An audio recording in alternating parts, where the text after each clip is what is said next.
Issei Sagawa was a Japanese student who became one of history's most infamous criminals. In 1981, he traveled to France to study.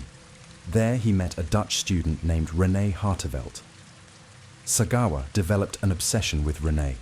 He claimed he was fascinated by white women and had dreamed of cannibalism since he was young. One day, he asked René to help him record Dutch poetry for school. When she came to his apartment, he shot her in the neck. After killing René, Sagawa committed terrible acts with her body. He kept parts of her in his refrigerator for 2 days, eating pieces of her thighs, buttocks, and face. When he was done, he packed the remaining body parts in suitcases. Sagawa made a crucial mistake when trying to dispose of the evidence. He went to a busy lake to dump the suitcases. Police quickly arrested him when they found human remains inside. At first, Sagawa was held in France, but doctors declared him mentally ill. After just a few years in a psychiatric hospital, he was sent back to Japan. Shockingly, he never went to prison. Back in Japan, Sagawa became famous. He wrote books about his crime and even appeared on TV shows. He worked as a food critic and artist. Many people were horrified that a killer could live freely and profit from his crime. Before the murder in France, Sagawa had already shown dangerous behavior. He once attacked a German model in Japan, trying to rape her. She fought him off and called police, but he faced no serious consequences. Sagawa died in 2022 at age 73. His case remains one of the most disturbing examples of how some criminals escape justice. To this day, people wonder how a confessed killer and cannibal could live as a free man. Robert Berdella was a serial killer from Kansas City. He owned a shop in the Westport area. Between 1984 and 1987, he killed at least 6 young men. Berdella lured his victims to his home. He promised them drugs or money. Once inside, he drugged them and tied them up. He tortured them for days or weeks. He shocked them with electricity. He injected them with animal tranquilizers. He kept detailed notes about their suffering. When they died, he cut up their bodies. Some bodies were dissolved in acid. Others were thrown away in trash bags. Berdella also sold odd items at a flea market. Many people believe he sold human skulls there. He may have passed them off as fake decorations. This was never proven, but locals still talk about it. His crimes were discovered in 1988. One victim escaped by jumping out a window. Police searched Berdella's house. They found photos of torture. They found blood in the basement. They even found jars with human body parts. Berdella went to prison for life. He died in jail in 1992. Some of his victims' bodies were never found. To this day, people wonder if pieces of them were sold as souvenirs. Dennis Rader was a serial killer from Kansas. He called himself BTK for bind, torture, kill. That's exactly what he did to his victims. For 30 years, Rader lived a double life. He was a family man with a wife and kids. He was president of his church. He even worked as a city inspector, but secretly, he was a killer. Between 1974 and 1991, Rader killed 10 people. He broke into their homes. He tied them up.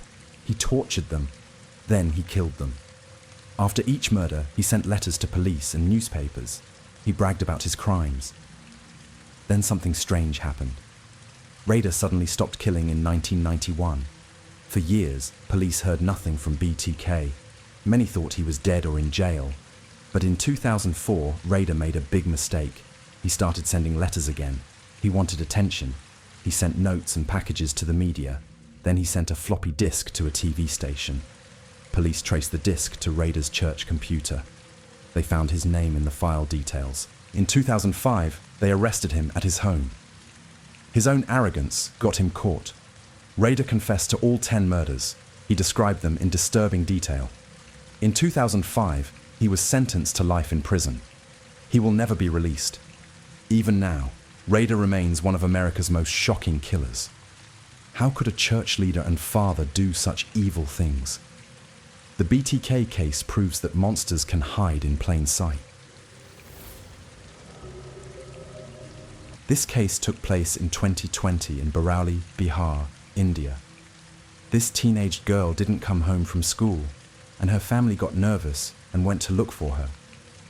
One of them apparently saw her backpack lying discarded near the steps of the school, but the school was locked, which made them nervous. They contacted authorities and had the school opened. The high school student was hanging in a classroom, the noose comprised of a long scarf. The scarf was tied tightly around her neck and then wrapped upwards as a gag across her mouth and a blindfold over her eyes. Her hands and ankles were also bound with a different strip of cloth. She was fully dressed but barefoot, with her socks and shoes lying discarded near her body. She had no blood or marks of injury on her body aside from the ligature mark. A suicide note was present, but it was quickly determined that it didn't match her handwriting. And the circumstances were also obviously very suspect, given how tightly she was bound and gagged. It was initially stated that she was killed elsewhere, and then her body hanged in the school, but the forensic investigator debunked that theory by reporting that she was definitely hanged to death, not strangled. Her hyoid bone was not fractured, and the directionality of the fluid on her clothing and on the floor beneath her indicated that she was very likely in that spot when she lost sphincter control perimortem. She was determined to have been dead for less than an hour when discovered. The authorities in the area are notoriously slipshod and initially wrote up the death as a suicide regardless, but an immediate protest by locals caused them to allocate more resources to the case, including a full forensic workup. Within 24 hours, it was determined that she had stayed after school to meet with her 17-year-old boyfriend, likely for a brief PG-13 makeout session. But he apparently brought two mates along, and the three decided that they were going to leverage their numbers to get more from her. According to the three suspects, who were arrested and in custody within a few days, they had intended to rape her, but never got any clothing removed aside from her shoes because she was kicking and fighting them so much, including managing to hit one in the testicles. The story they gave was that they initially just tied and gagged her to keep her from making noise, and had no intention of killing her. None of them were forthcoming with a clear explanation of when their plan turned into actually hanging her to death in the classroom. No individual suspect admitted to being the one to actually put the noose on her and push her off the bench to slowly asphyxiate to death, but all three admitted that they were complicit, and all three watched as she died. One of them testified that it took several minutes for her to stop thrashing. Her family still believes that she was gang raped, but apparently no forensic evidence has been reported to support this theory. She was autopsied, and the results have not been publicly released, aside from what I have already mentioned, but the three suspects were convicted of kidnapping, attempted rape, and murder, so it is possible that they were telling the truth and never actually had intercourse with her before murdering her.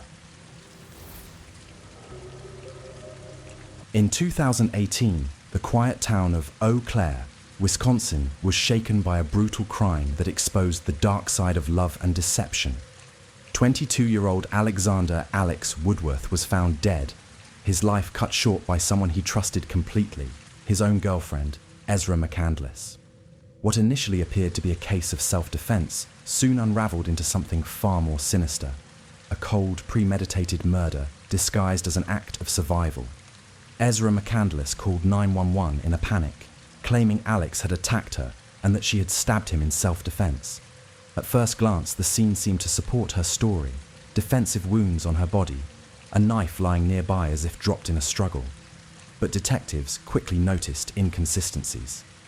The wounds didn't match the violence of a life-or-death fight. Her timeline kept shifting. And then came the most damning revelation. McCandless wasn't just involved with Alex. She was entangled with another man at the same time. As investigators dug deeper, the truth emerged. Text messages and social media posts painted a picture of manipulation, jealousy, and calculation. The so-called defensive wounds were likely self-inflicted. The crime scene? Staged. This wasn't a crime of passion or fear. It was a carefully planned execution. McCandless had lured Alex into a secluded area, stabbed him to death, and then crafted an elaborate lie to cover her tracks. In 2020, after a tense trial, a jury saw through her deception. Ezra McCandless was convicted of first-degree intentional homicide and sentenced to life in prison. There would be no parole, no second chances. The woman who had claimed to be a victim was exposed as a cold-blooded killer. In a shocking crime that rattled Thane in India, the decapitated body of 35-year-old Prashant Sadhya was discovered on the terrace of a shopping complex. 2 days later, police arrested 21-year-old Suraj Kadam, the victim's co-worker and the prime suspect in the brutal killing. The two men had met months earlier through mutual acquaintances. Sadhya worked as a security officer at Lodha Amara shopping centre, where Kadam was employed as a lift operator. At first, their relationship seemed professional. Sadhya would often advise Kadam to be more responsible at work, and Kadam took the feedback seriously, striving to improve. But tensions escalated when Sadhya began directing vile personal insults at Kadam, particularly about his mother and sister. Every time Sadhya criticized Kadam's work, he would drag his family into it with filthy language, explained one investigating officer. The verbal abuse continued for months, wearing down Kadam's patience. Finally, something snapped. Police say Kadam carefully planned his revenge. Luring Sadhya to the shopping complex's terrace, he carried out his gruesome retaliation, decapitating his tormentor in an act of violent fury. The case highlights how workplace harassment can spiral into unthinkable tragedy when left unchecked. While nothing justifies murder, investigators noted the prolonged psychological torment that preceded the attack. Kadam now faces serious charges, his life forever altered by those fateful months of enduring humiliation. And the single night he decided to end it in the most horrific way possible. On May 25, 2002, the Sifrits, both 24 at the time, met another couple, Joshua Ford and Martha Crutchley, a vacationing couple from Fairfax, Virginia. After a night of partying together at the Secrets nightclub in Ocean City, Maryland, the two couples went back to the Sifrits condominium located in the Rainbow on 112th Street. According to records, the Sifrits claimed that Ford and Crutchley stole Erica's purse, and Erica pulled a gun on the couple. The purse was never actually stolen and was entirely made up, supposedly to further terrorize the victims. They were instructed that if they couldn't return the non-existent purse, they'd be killed. After retreating to the bathroom, Ford was fatally shot 4 times with Erica's gun through the door. Crutchley was also killed. Investigators believe that she was stabbed, but the official cause of death could not be determined from her remains. Before being killed by either stabbing or shooting, shots were fired past her head. It's believed this was done to terrorize. The bodies were then dismembered and disposed of in a grocery store dumpster in Rehoboth Beach, Delaware. The remains were transferred to a nearby landfill, where they were recovered by searchers 9 days later. Both Sifrits were convicted and sentenced to life in prison, Benjamin in Maryland and Erica in Delaware, for the brutal murders that shocked the coastal community.